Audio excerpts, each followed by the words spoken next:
As a certified man-eater, my philosophy was simple: a good time, not a long time. Physical? Absolutely. Catching feelings? Hard pass. I never expected to crash and burn for Rowan, the golden retriever of the swim team. I willingly cleared out my roster just to play house with him. My eyes traced the sharp cut of his chest, dipping down to his abs and that unfair, deeply carved V-line. I grabbed the hem of my dress and yanked it over my head, letting it pool on the floor. Rowan's gaze instantly darkened, heavy and consuming. The sweet, golden boy vanished. His breath hitched, the sound rough and jagged in the quiet room as he spoke. Let a man handle that. Chapter 1. Settling down? Not in this lifetime. Please, look at me. Flawless skin, legs for days, killer curves, and the literal blueprint for the coquette aesthetic. I was the absolute CEO of roster management. I couldn't buy toothpaste without 3 guys asking for my IG. I kept a solid rotation of a dozen guys in my DMs, weeding out the weak ones every month. Then I froze. Holy shit, who is he? That skin, that jawline, that build. I let my gaze drop, taking a subtle, sweeping look below his waist. Damn, he was packing. I leaned into Harper, layering on my most sickeningly saccharine voice, begging her to get his number for me. Fuck off, she said. Fine, I'd do it myself. A cold draft hit the back of my neck, bringing a bad premonition that settled deep in my gut. And yet, the universe hated me. The absolute second I hit the pool water, my leg completely seized up in a brutal cramp, right as I was closing in on my target. One more meter, and I could have feigned a delicate, helpless swoop right into Rowan's arms. Instead, I was thrashing and sputtering like an absolute idiot. Right before I blacked out, I clawed frantically at the water until my fingers finally curled into fabric. Where's my catch? Where is he? I asked. Harper leaned into my line of sight, rolling her eyes so hard they almost got stuck. Your catch. Thought you were literally craving seafood. He went to get you spicy takeout. What? Is this a riddle? You passed out and woke up mumbling about your catch, she continued. I don't know whether to applaud your dedication to the roster or be disgusted by your sheer thirst. Wait, what? I didn't even get to touch him, and he just bounced? Hold on. My fingers were locked in a death grip around a clump of wet blue spandex. Holy shit, are these swim trunks? Rowan's panicked face right before I went under flashed through my mind. Fuck. So here was the $1,000,000 question. How did these come off? And who pulled them? Shame. A minute earlier, and he would have caught me hooking my bra. Now I was fully dressed. Tragic,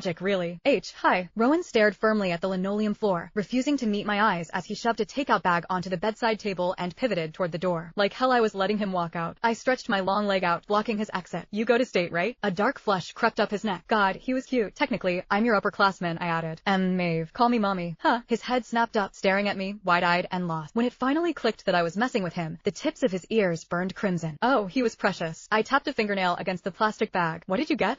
It's from that famous spicy seafood place down the street. I thought you might like it. Jesus, this boy was going to be the death of me. I dug into the food, keeping my eyes locked on him the entire time. I deliberately dragged my tongue across my lower lip, tasting the spice. Damn, so tender. I loved it. Thank God this place used boneless fillets. With the way I was practically undressing him with my eyes, Rowan looked panicked enough to choke on a stray bone. I finished the last bite and let out a soft, satisfied sigh. I leaned back, looking up at him through my lashes. Thanks for this. I'm glad you liked it. It had been way too long since I'd played with a golden retriever this pure. I let out a soft, breathy laugh. I wasn't talking about the food. Then what? Chapter 2. I curled my index finger under his chin, tilting his face up as I let my voice drop into a soft, liquid purr. Take a wild guess. A dark, furious blush dragged up his clean-shaven neck, swallowing his cheeks. God, I hadn't even started playing dirty yet. He was so young, so fiercely out of his depth. A boy this pure was practically begging to be devoured whole. I closed the distance, letting the heat radiating off his skin hit me. A fine sheen of sweat gathered on the bridge of his nose, whether from the spicy food or the sheer proximity. I didn't care. He was gorgeous down to his pores. I'll take good care of you, I said, snatching up my phone and sliding into his contacts. What's your name, golden boy? Rowan. I tapped the tip of his nose, slipping my hand into his front pocket to fish out his phone and type my name in. Wifey. That's the only name you need to know. I leaned in and pressed a quick, claiming kiss to his lips, marking my territory. I hadn't even unleashed a fraction of my playbook, and I already had him wrapped around my finger. Clubbing and shopping took a massive backseat. My newest obsession? Winding Rowan up just to watch him unravel. On our first official date, he waited downstairs. I took a dangerously long shower, swapped outfits 3 times, and perfected my makeup. A full hour ticked by, and my phone didn't buzz once with an impatient text. I stepped out of the elevator and instantly spotted him. Rowan wore a crisp white varsity jacket, looking criminally handsome and ridiculously wholesome. He stood intensely hunched over a claw machine in the lobby arcade, completely oblivious to the huddle of girls whispering and staring at him. One brave soul adjusted her top, flushing heavily as she stepped up to shoot her shot. Oh, hell no, that was my target. These college freshmen didn't stand a chance. I closed the distance in 3 long strides, hooking my arms firmly around his neck and planting a loud, unapologetic kiss right on his cheek. The girls gaped at me, a mess messy mix of absolute shock and bitter jealousy. I flashed them a razor-sharp smile. Good. I hated marking my territory twice. Rowan jolted, a deep red flushing the back of his neck as he reached into the prize chute and pulled out a small, plush white bunny. I just won this. For you. I gave his nose a playful squeeze, flashing my sweetest smile as I invaded his personal space. Winning a stuffed bunny is boring, Rowan. Catch me instead, and we can make babies. A collective gasp echoed from the peanut gallery. They probably thought I was absolutely shameless. Let them. I own the game. Their opinions meant literally nothing to me. Rowan snapped his gaze toward the floor, the tips of his ears burning bright red. W, what do you want for dinner? I closed the gap, my lips brushing the sensitive shell of his ear as I exhaled a warm breath against his skin. You're on the menu. The sheer panic in his chest hitching against mine gave me an absolute rush. Satisfied with my handiwork, I finally stepped back. We hit up a Korean barbecue spot, and I didn't lift a single finger the entire night. A strategic pout, and my sweet boy meticulously grilled the brisket, slicing it into perfect, bite-sized pieces and placing them directly onto my plate. He even arranged the dipping sauces in a neat little semicircle around my chopstick. The green flag energy was blinding. With how sweet and attentive he was being, I fully intended to spoil him rotten. We finished dinner just past 9. Perfect timing. I successfully lured him back to my apartment, fully planning to lock the door, strike while the iron was hot, and end the night tangled in my sheet. Except, the second my hand slid under his shirt, he completely froze up. He caught my wrist, his pulse hammering wildly against my palms as he stammered that we were moving way too fast. Fine. He was too damn cute to push. I could let him survive another day or two. It was clearly his first rodeo, and I could afford to be merciful. Besides, the best meals require slow, agonizing anticipation.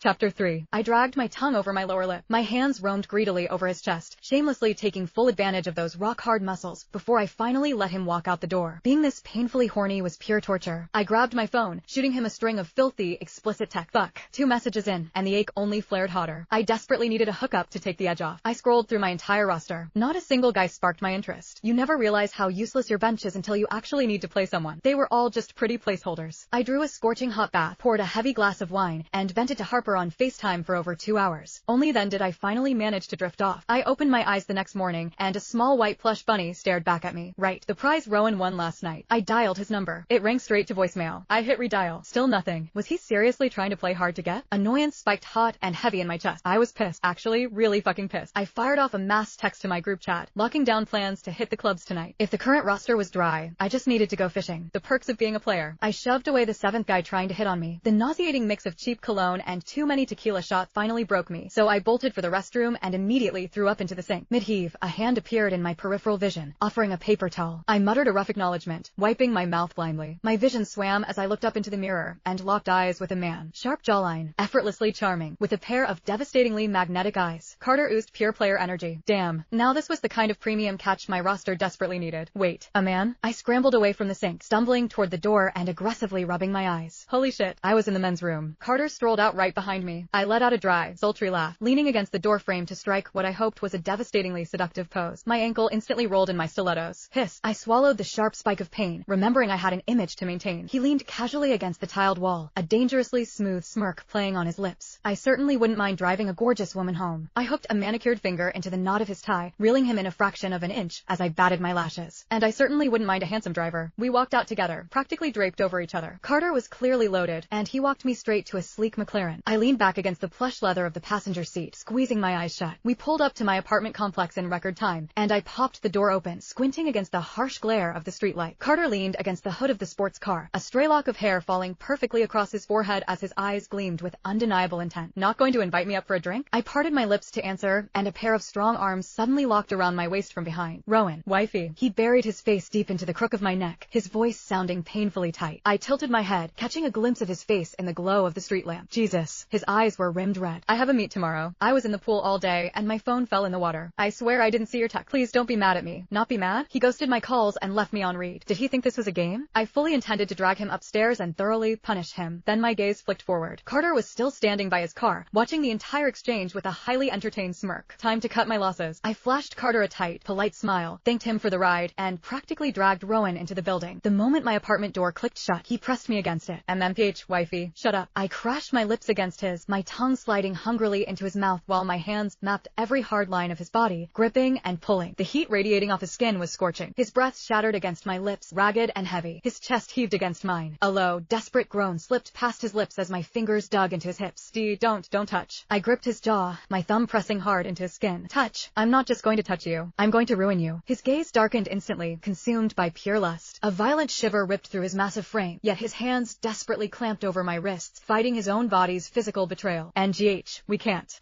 I ground my hips flush against his, letting him feel exactly how desperate I was. I'm absolutely drenched for you, and you're telling me no?